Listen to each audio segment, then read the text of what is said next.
Hey guys, hello and welcome to Ifta's vlog. কি খবৰ আপোনালোকৰ? আশা কৰোঁ আপোনালোকৰ ভালেই। আজি মই লৈ আহিছোঁ আনটা নতুন ৰেচিপি। গতিকে ভিডিঅ'টো চাই থাকক। আজি মই বনাব লৈছোঁ পানী পিঠা। চিত্ত পিঠা বুলিও কয়। এইটো সকলোৱে জানে, কিন্তু আজি মই বনাব লৈছোঁ অলপ বেলেগ এটা ষ্টাইলত। প্ৰথমতে কাপতে পিঠাগুৰি, কেঁচা পিঠাগুৰি, তাৰপিছত এটা বইলত কেঁচা পিঠাগুৰি লৈছোঁ এইটো কাপ দি পেলাই। এইফালে নিমখ আছে আৰু পানী। মই ঠাণ্ডা পানীয়ে ব্যৱহাৰ কৰিছোঁ। চাওক, মই প্ৰথমতে পিঠাগুড়িখিনি দিলোঁ। মই 1.5 কাপ লৈছিলোঁ পিঠাগুড়ি। তাৰপিছত অলপ নিমখ ব্যৱহাৰ কৰিছোঁ সোৱাদ অনুসৰি, আৰু এই ঠাণ্ডা পানীৰ। এতিয়া এইখিনি হাতেৰে গুলি পেলাই ডো এটা বনাম। এনেদৰে এইটো ডো বনাই তাৰপিছত আকৌ পানী দি পেলাই লাহে লাহে এইখিনি গুলিব, নহ'লে পিঠাটো ভাল নহয়। এনেকৈ ডো বনাই পেলাই গুলিলে পিছত এনেকুৱা হ'ব মিশ্ৰণটো।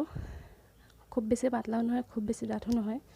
এতিয়া গেছত তাৱা বহাই তাত মিঠাতেল ব্যৱহাৰ কৰিছোঁ অলপ, আৰু এনেকৈ মুচি দিব। তেতিয়া পিঠাটো দিলে লাগি নাযায় তলত। আৰু পিঠাটো দিয়াৰ আগত এনেকৈ অলপ লৰাই ল'ব। আৰু এতিয়া মই পিঠাটো দিছোঁ গেছতে। এনেকৈ হাতখন ঘূৰাই দিব, এনেকৈ ডোচা ষ্টাইলত। এনেকৈ এবাৰ খাই চাব, নিশ্চয় আপোনালোকে ভাল পাব। এবাৰ ট্ৰাই কৰি চাব সকলোৱে।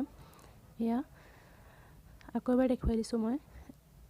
এনেকৈ ডোচা ষ্টাইলত এনেকৈ দিব, আৰু এনেকৈ দিয়াৰ পিছত অলপ সময়ৰ কাৰণে ঢাকি দিব। ঢাকোন মাৰি দিব অলপ সময়ৰ কাৰণে।